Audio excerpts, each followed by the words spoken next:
바칠지니라. 아멘. 오늘 수요 예배도 복 있는 사람 시리즈 13번째 말씀이 되겠습니다. 오늘은 어려운 일이 하나님이 우리에게 허락하신 일 가운데 어려운 일이 축복입니다 라는 말씀으로 말씀을 나누길 원합니다. 어려운 일 가운데 있으신 성도님들에게는 특별한 위로와 힘이 되어질 수 있는 시간이 되기를 소망합니다. 내일이 수능 시험입니다. 수능 때만 되면 이렇게 추워지는데 우리 수능 시험을 치는 우리 두 형제가 있습니다. 저희 교회에 정희와 희성이를 위해서 우리가 기도했습니다. 내일 시험을 잘 칠 수 있도록 정말 부모의 마음으로 함께 기도해 주시면 좋겠습니다. 오늘 이 자리에 그 고3 이하의 나이에 있는 사람 한 명 있는 것 같고요. 다 그 지나봤는데 이게 우리 인생에 있어서 정말 너무나 어려운 시기인 것 같아요. 우리나라가 언제부터인가 이 고3 그 시험 때 우리 인생이 달려 있잖아요. 그래서 6년, 10년을 공부한 것을 그때 판결하니까 오늘 밤이 사실은 어떻게 보면 우리 정희와 희성이가 어깨가 제일 무거운 사람일 것 같아요. 오늘 밤 잠이 잘 안 올지도 모릅니다. 정말 기도해 줘야 될 것 같습니다. 그 무거운 짐을 가지고 이제 시험을 치게 될 텐데 우리 인생 가운데 이런 시기가 있는 것 같습니다. 정말 무거운 짐이 느껴지는 시기입니다. 근데 그때 우리가 오늘 이 말씀을 기억할 수 있기를 바랍니다. 제가 오늘 말씀 준비하면서 오늘 정의 오면은 기도해 주려고 했는데 이 말씀 정의를 위해서 특별히 더 묵상했습니다. 기도하려고 합니다. 근데 우리 인생이 이 시험에 달려 있는 것이 아니라는 말씀을 꼭 나누고 싶습니다. 이제 여러분 다 살아보셨지만 우리 인생이 그거에 달려 있는 것 같지만 사실은 인생이 그 시험의 결과에 달려 있는 것이 아니라 하나님의 손에 달려 있습니다. 그리고 하나님께서는 우리에게 때로는 무거운 짐도 주시고 그 무거운 짐 지고 가는 자들이 너무나 안쓰러워서 수고하고 무거운 짐진 자들아 다 내게로 오라 라고 말씀하시고 그 짐을 대신 지어주고 그리고 나를 배우라 말씀하시는 예수님을 우리가 안다는 것이 얼마나 큰 축복인지 모르겠습니다. 여러분에게 만약에 사과가 2개가 있는데 하나는 잘생기고 흠이 없고 맛있는 극상품의 사과고 하나는 좀 흠이 있고 좀 까졌고 좀 맛이 없고 그런 사과가 있습니다. 뭐부터 드시겠습니까? 네, 이걸 실험을 했대요. 실험을 해서 이 2가지 사과 중에서 어떤 사과를 먼저 먹는 아이가 나중에 더 잘 사는가. 근데 그 실험 결과가 나쁜 거 먼저 먹는 아이가 나중에 더 잘 됐답니다. 성공할 확률이 크답니다. 어려움을 이제 좋은 거를 나중에 남겨두고 어려움을 먼저 택할 수 있는 그 작은 차이지만 나중에 보면 우리 인생을 살아갈 때 조금 힘든 걸 먼저 택하는 것이 나중에 더 많은 성취를 얻게 하고 성공의 길을 갈 수 있게 한다라는 그런 발표를 제가 본 적이 있습니다. 우리에게도 쉬운 일이 있고 어려운 일이 있는데 하나님께서는 우리에게 무슨 길을 요구하시냐 하면 믿음의 사람이라면 좁은 길을 가라고 우리에게 말씀하셨습니다. 그래서 우리가 예수 그리스도를 알고 십자가를 경험한 사람이라면 좁은 길을 가는 게 축복입니다. 근데 우리가 대놓고 좁은 길로 가세요라고 등을 떠밀면 참 기쁘지 않습니다. 그래서 예수님이 하신 그 말씀도 우리가 아멘으로 하기에는 참 아멘 하면서도 그러지 않기를 바라는 마음이 우리에게 있습니다. 어쩌면 당연할 겁니다. 사람들이 왜 넓은 길을 가냐 하면 그 길이 쉬운 길이에요, 사실은. 그리고 편한 길이고 내가 원하는 길이고 그런데 그 길로 가면 낭떠러지에 떨어질 가능성이 높기 때문에 예수님께서는 좁은 길로 가라고 말씀하고 계십니다. 그런데 막상 우리가 시험을 당하게 될 때 그런 마음이 드는 거죠. 하나님 너무 힘들어요. 너무 힘들어요. 신앙생활을 하면서도 우리가 그 너무 힘든 시기를 보낼 때 하나님 우리를 외면하지 않으십니다. 사실은 우리가 어려운 가운데 힘든 가운데 고난 가운데 있을 때가 하나님께서 우리가 가까이 계시는 때이지 배부르고 등 따시면 우리가 주님이 아니라 딴 생각하잖아요. 그렇죠? 네, 우리가 내 경험을 봐도 그래요. 우리가 배부르고 등 따시면 사실은 하나님 생각보다는 내 육신이 편한 것, 내 자아가 누리고 싶은 것, 내가 원하는 것을 더 붙잡고 싶은 게 우리의 모습입니다. 그래서 하나님은 우리에게 좁은 길로 가라고 할 때 그것이 하나님께로 향하는 초대장이고 주님께서 우리를 기다리고 계시는 것임을 꼭 기억하시면 좋겠습니다. 어떤 분은 이제 나는 왜 이런 고난을 당하는가라고 생각할 때 그것이 축복인 줄을 몰라요. 왜냐하면 우리가 그런 고난을 다른 사람과 비교해서 더 많은 고난을 겪는 성도님들을 보거든요. 저 집사님, 저 권사님 정말 어떻게 저렇게 견디실까? 어떻게 저희를 저렇게 오랫동안 견뎌내실 수 있을까 싶은 분들을 봐요. 그런데 하나님이 그분들에게 그렇게 어려움의 고난의 길을 맡기시는 것은 감당할 만하시니까 주신 것 같아요. 감당할 만하시니까. 그런데요, 또 어떤 분은 하나님 나 그 감당할 만하지 못해요. 그런데 나에게 왜 이런 고난을 주시나요? 라고 울부짖으면서 기도하시는 분도 계세요. 그분들은 이렇게 생각하시면 됩니다. 지금 그분을 향한 하나님의 계획이 시작이 되어 온 것인 겁니다. 그래서 우리가 좁은 길로 갈 때, 고난의 길을 갈 때 낙심하지 말고 포기하지 않고 그 길을 꼭 가시면 좋겠습니다. 얼마 전에 제가 한 아버지의 관한 이야기를 이렇게 다큐멘터리로 실제로 있었던 일을 이렇게 동영상으로 찍은 영상을 하나 봤습니다.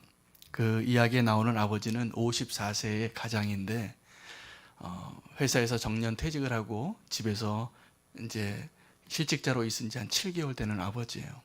그런데 54살이면 54살이면 아직 젊잖아요. 무슨 일이든지 할 수 있는데 이 사회가 무슨 일이든지 시켜주질 않는 거예요.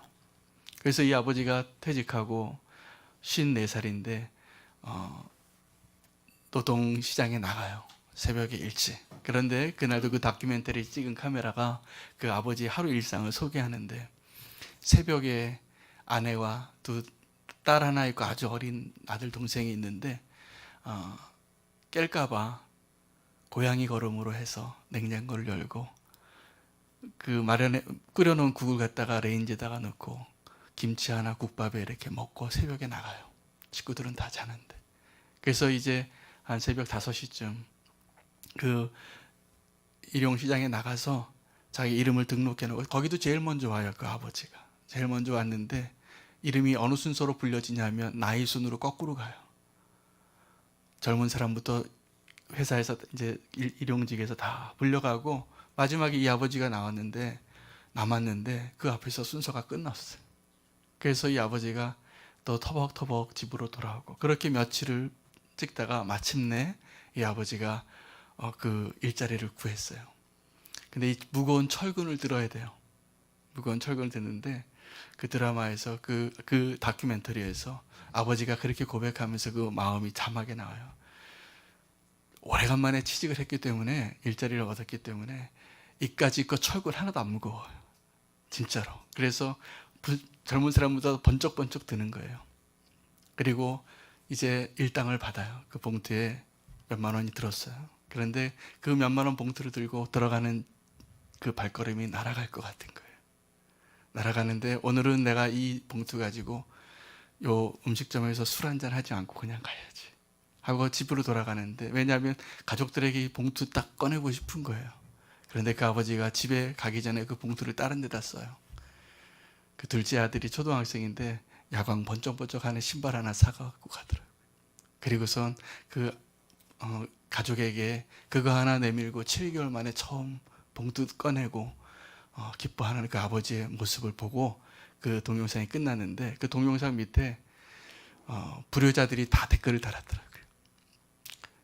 눈물 납니다. 아버지, 내가 아버지 그럴 줄 몰랐어요. 나도 우리 아버지가 이래요. 뭐 이런 고백들이 쭉 달렸어요.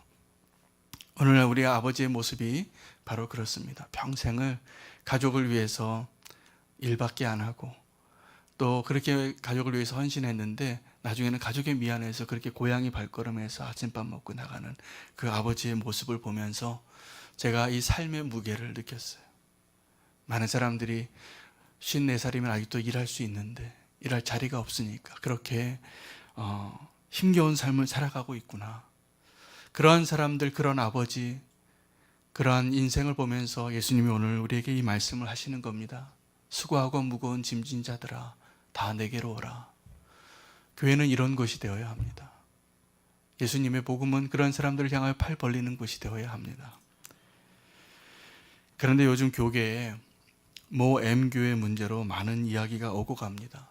제가 기도를 하고 있어요. 저도 이미 결정은 났지만 아버지가 큰 대형교회 목사인데 그 아들 목사도 훌륭한 목사였어요. 제가 그분 설교도 들어보고 말도 똑바로 하고 생각도 똑바른 아들이었는데 세습을 결정을 했습니다.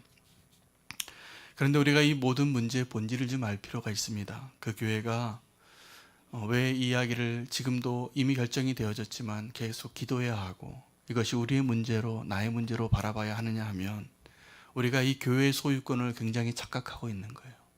그 두 분이 지금 굉장히 착각을 하고 있는 거예요. 이 교회가 누구의 것인지를 모르고 있는 것 같아요. 우리가 지금 함께 세우려고 하는 이 교회는 하나님의 교회입니다. 누구 한 사람에 소속되어 있지도 않고 인간의 뜻으로 되어질 수도 없는 그러한 교회입니다. 그런데 그 교회가 한국교회를 대표하는 교회예요.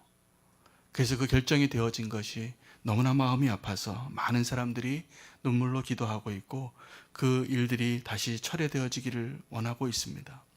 그런데 제가 그 이야기를 하는 이유는 그 M교회 목사님이 이 사안에 대해서 교인들에게 말씀을 하시면서 이러한 이야기를 하시는 걸 들었기 때문이에요.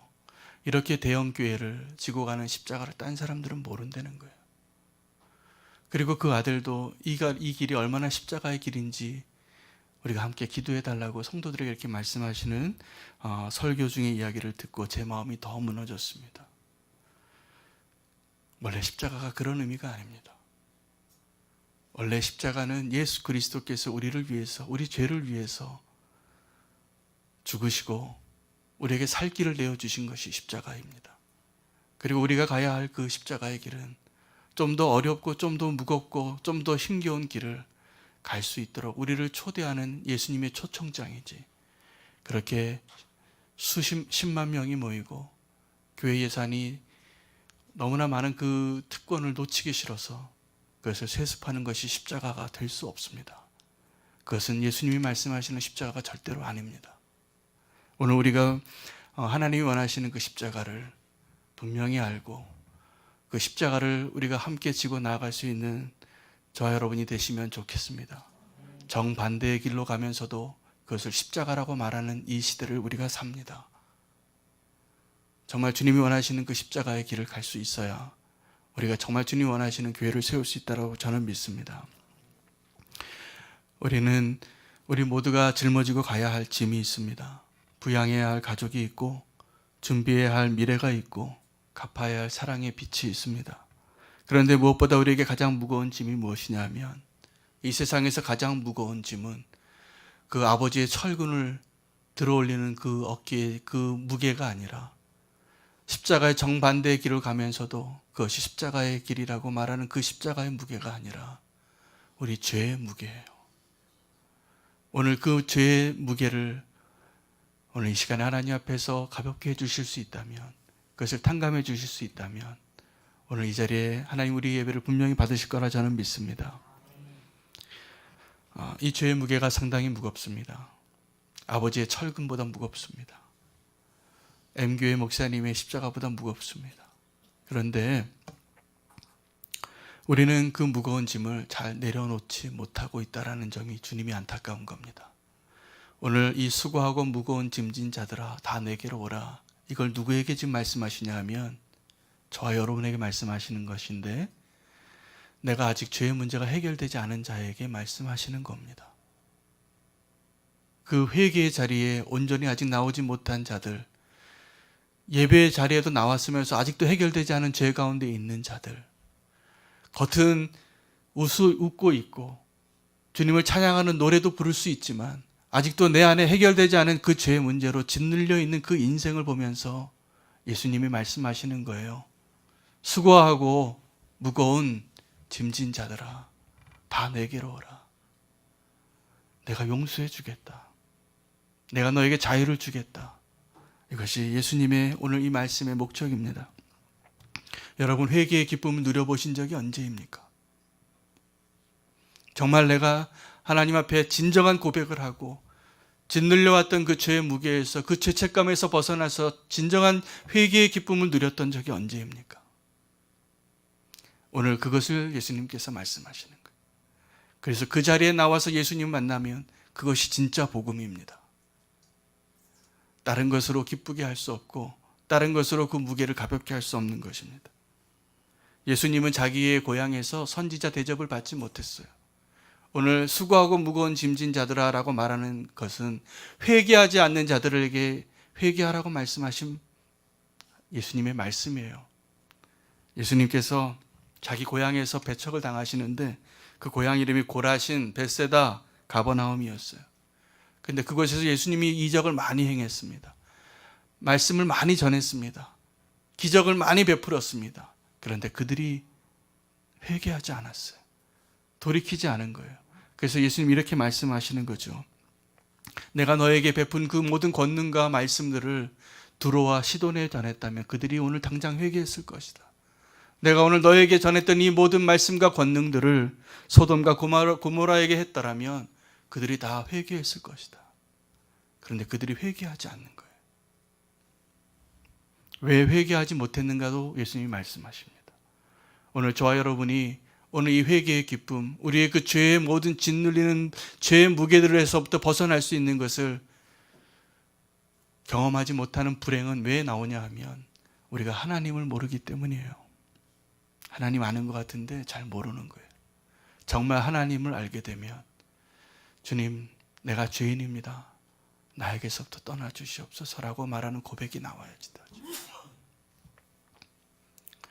우리가 하나님을 잘 모르기 때문에 아직도 그 죄의 즐거움을 누리면서도 하나님 앞에 나옵니다. 우리가 예수님을 잘 모르기 때문에 아직도 누군가를 미워하고 정죄하면서 주님 앞에 나옵니다. 이게 우리가 주님을 잘 모른다는 증거입니다. 회개의 축복을 누리시기 바랍니다. 회개는 내가 죄의 길을 가다가 하나님께로 돌이키는 것을 의미하지만 또 다른 의미의 중요한 회개의 의미는 나의 그 짐을 벗는 거예요. 여러분, 회개는 기쁨입니다. 회개는 나의 무거운 짐을 내려놓는 것입니다. 그 회개의 기쁨을 누리시기를 오늘 축복합니다. 어느 권사님이 평생 교회를 헌신하며 섬기셨어요. 새벽 기도를 섬기고 봉사하면 항상 빠지지 않고 예배는 결석한 적이 없고 그 교회에서 가장 1등 권사님이 계셨는데 이 권사님이 하루는 부흥회에서 통곡하면서 주님 앞에 회개를 하는 거예요. 이분은 회개할 게 없는 분인 줄 알았어요. 그런데 그분이 그 회개하는 자리에서 무엇을 회개했냐면 전쟁 때 쌍둥이가 있었대요. 그런데 너무나 배고프고 살기 어려우니까 다 살 수 없을 것 같아서 한 명에게 젖을 주지 않은 거예요. 그래서 한 아이가 굶어 죽었는데 한 아이는 잘 키웠어요. 세월이 많이 흐르고 이제는 다 자랐는데 이 권사님의 마음에는 내가 젖을 주지 않아서 죽였던 그 아이가 생각나는 거예요. 평생 그 짐을 지고 가셨어요. 평생 그 짐을 지고 교회를 섬겼어요. 평생 그 짐을 지고 새벽 기도의 자리에 나오셨어요. 그런데 다 나이가 드셔서 마지막에 그 짐을 내려놓고 주님께로 나오신 거예요. 여러분, 회개는 이런 겁니다.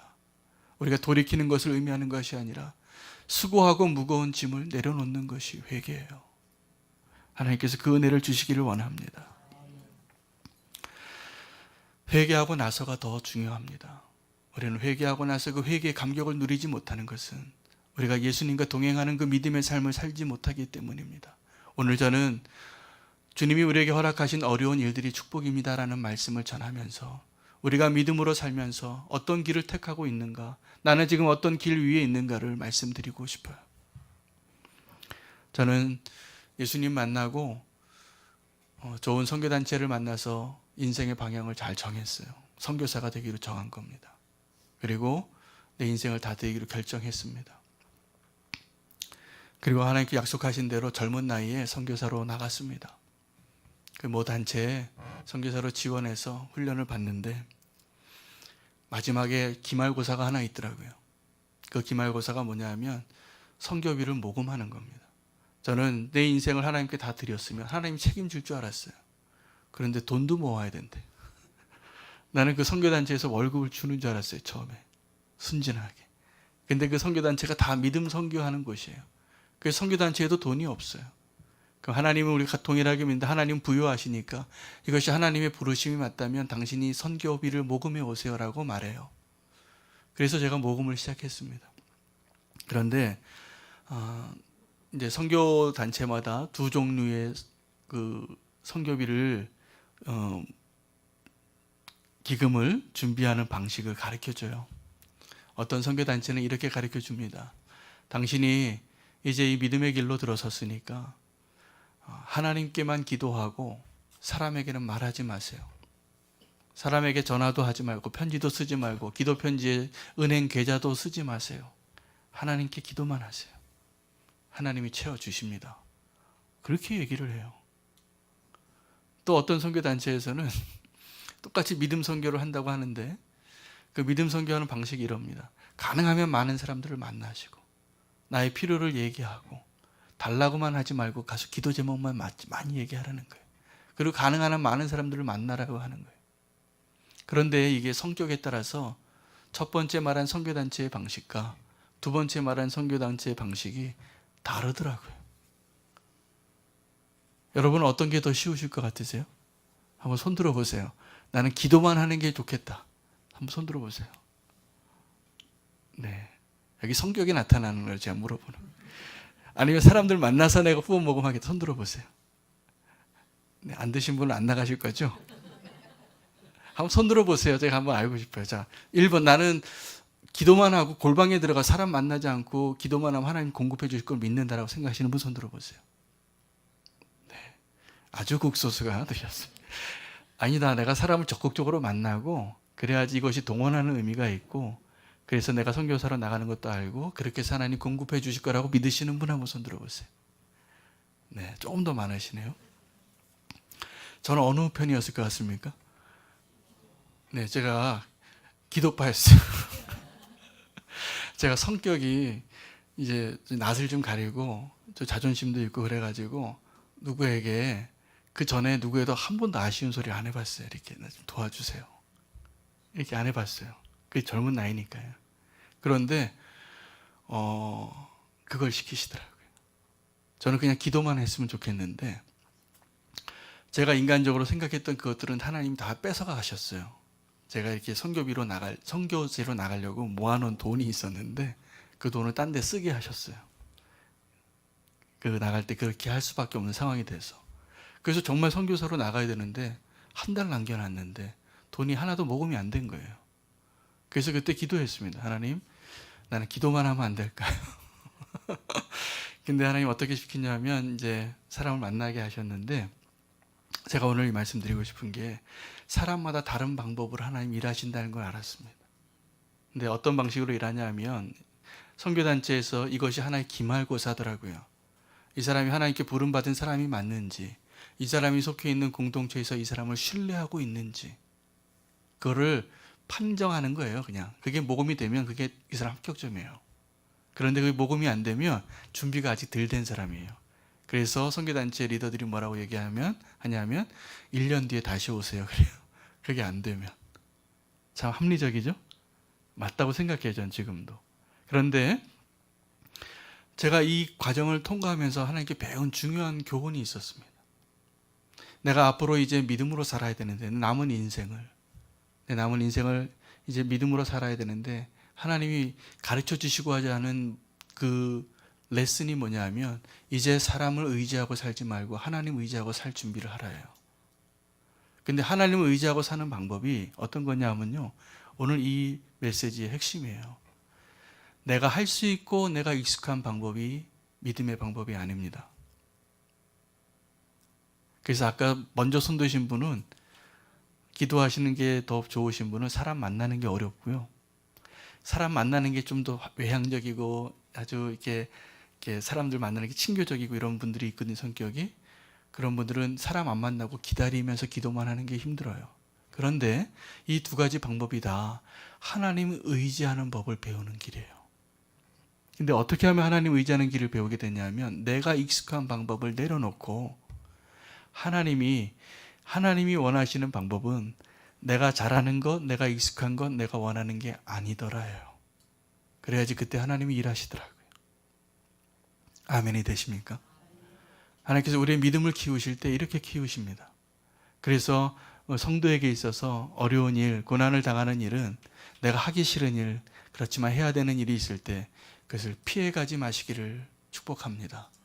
그 길을 통해서 하나님은 우리가 믿음으로 사는 길을 가르쳐 주시는 것입니다. 그것이 정답입니다. 우리에게 믿음의 길이 다양한 것 같지만 본질은 하나입니다. 내가 누구를 의지하고 사느냐입니다. 하나님을 의지하고 살 수 있는 것이 축복이고 그것이 하나님 우리에게 원하시는, 우리에게 가르쳐 주길 원하시는 그 길입니다. 그래서 예수님이 오늘 내게 와서 나를 배우라. 나는 온유하고 겸손하니, 내 마음은 온유하고 겸손하니 나를 배우라. 내가 너에게 쉼을 주리라. 저는 이 말씀이 그렇게 적용될 수 있기를 바랍니다. 믿음의 길은 믿음을 계속 사용해 봐야지 믿음이 커집니다. 그래서 그 믿음을, 큰 믿음이 되기를 원하시면 그 고난을 통해서 자꾸 믿음으로 하나님을 의지하는 그 길을 선택해 봤을 때 하나님께서 그 사람을 통해서 이 세상이 감당할 수 없는 놀라운 일을 이루실 거라 저는 믿습니다. 웨이트 트레이닝을 하죠. 우리가 이렇게 운동을 하면 이렇게 근육이 사실은 이렇게 우룩부룩해지는 게 이게 피로 물질이 쌓이는 겁니다. 그래서 이 피로 물질이 근육을 더 강화해서 더 무겁고 더 어려운 일을 할 수 있도록 근육질의 사람으로 만드는 거예요. 그래서 그렇게 힘이 세지는 것은 힘을 많이 써봐야지 그렇게 되는 것이에요. 믿음도 동일합니다. 우리가 작은 순종들을 통해서, 작은 믿음의 결단들을 통해서 진정한 믿음의 사람이 되지, 어느 날 갑자기 큰 일을 이루는 것은 그냥 하나님의 기적일 뿐이에요. 그러나 하나님은 그렇게 기적을 이루시기보다는 우리의 믿음이 커져서 그 일을 이루시길 원하십니다. 제가 군 생활을 포병에서 했습니다. 근데 포병이 특징이, 보병과 비교했을 때 특징이 세 가지가 있는데, 하나는 연병장이 크다는 것. 그래서 눈 오면 고생을 많이 합니다. 또 하나는 3보 이상 승차를 합니다. 포차가 있어서 차를 타고 갑니다. 그리고 세 번째는 무거운 거를 잘 들어야 됩니다. 포병은 이 돌도 들어야 되고 이것도 들어야 되고 이 폭탄도 들어야 되고, 그러려면 무거운 걸 많이 들어야 되는데, 제가 한 상병 이상쯤 되니까 무거운 걸 드는 요령을 알겠더라고요. 여러분, 무거운 거를 힘으로 드는 사람이 미련한 겁니다. 그래서 이 포병에 신임 병사가, 이게 덩치가 큰 신임 병사가 들어왔는데 저보다 못 드는 거예요. 알고 봤더니 요령을 몰라요. 그냥 힘만 세지. 근데 이 무거운 걸 들려면 이 허리를 반듯하게 들고 무게 중심을 잡아서 이렇게 들어야지 힘이 약한 사람도 무거운 걸 번쩍번쩍 들게 되어 있습니다. 근데 그걸 어떻게 알았을까요? 저는 그 신임 병사보다 힘이 약하지만 그걸 많이 들어봤기 때문에 아는 겁니다. 우리 믿음의 비밀도 그렇습니다. 신앙생활을 오래 했을지라도 내가 쉬운 길만 택한 사람들은 믿음이 없어요. 그러나 우리가 신앙생활을 하면서 믿음을 계속 쓰는 훈련을 하지 않으면 믿음의 사람으로 예수님과 동행하는 게 쉽지 않습니다.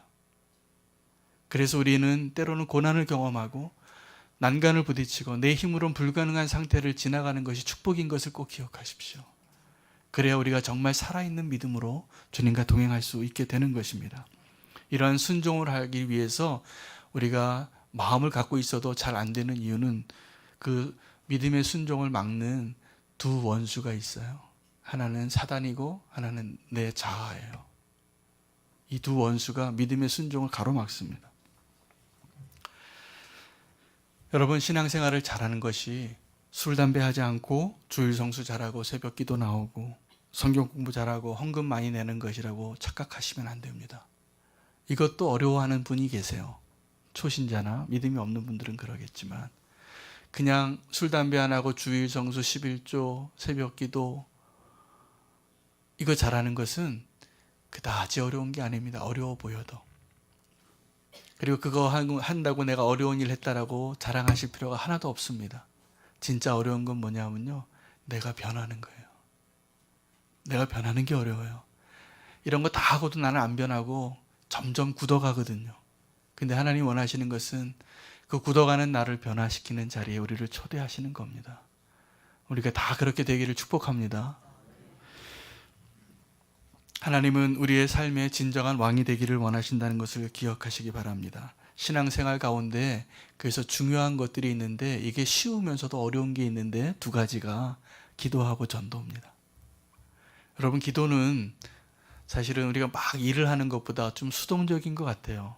그래서 굉장히 좀 성격이 적극적이고 활동적인 분들은 주의 일을 할 때도 기도의 자리로 나가는 것보다는 먼저 몸이 움직이고 먼저 말이 나가요.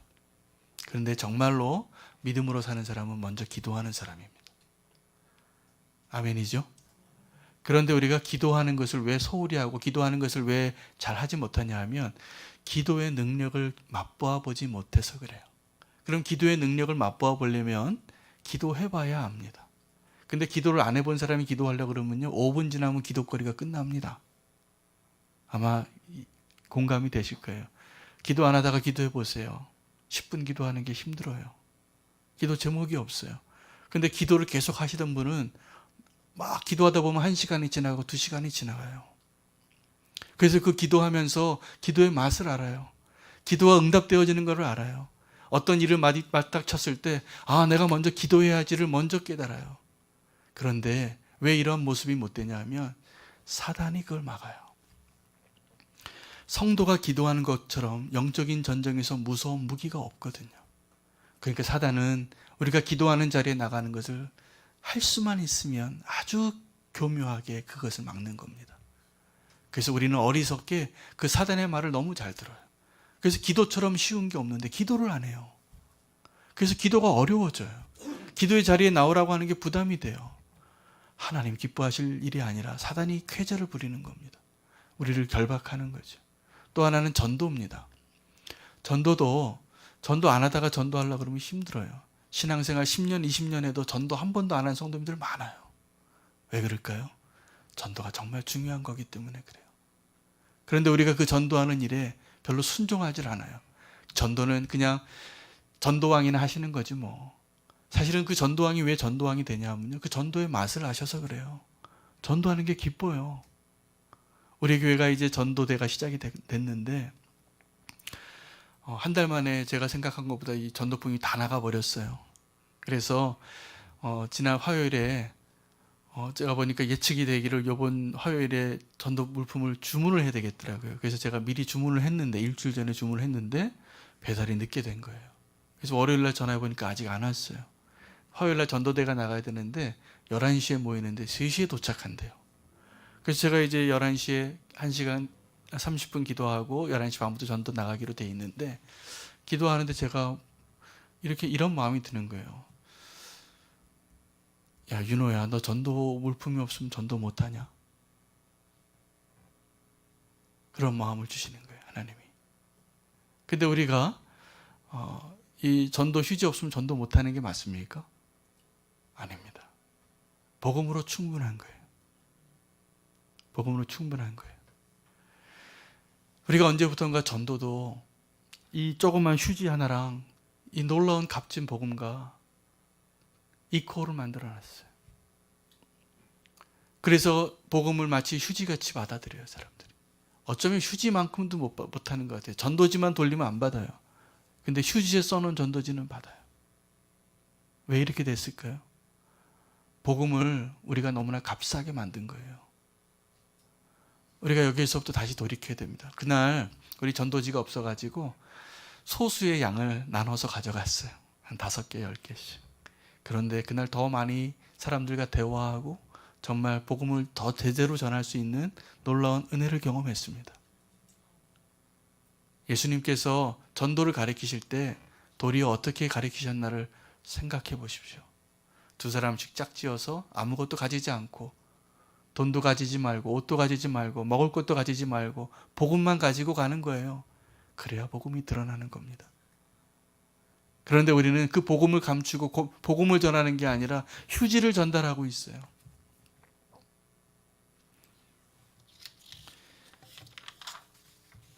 전도 어려운 거 아닙니다. 우리가 해보면 더 쉬워집니다. 그래서 우리 교회 전도대 더 많은 성도님들이 오셔서 전도의 자리에 은혜를 누릴 수 있기를 축복합니다. 마지막으로 예수님께서 이 수고하고 무거운 짐진 자들에게 결론은 뭐냐 하면 너에게 쉼을 주리라 입니다. 근데 여러분, 저를 비롯해서 많은 크리스찬들이 제일 어려워하는 게 쉬는 거예요. 쉬는 거예요. 우리 새벽교회 성도님들도 제가 보니까 마르다과가 많으세요.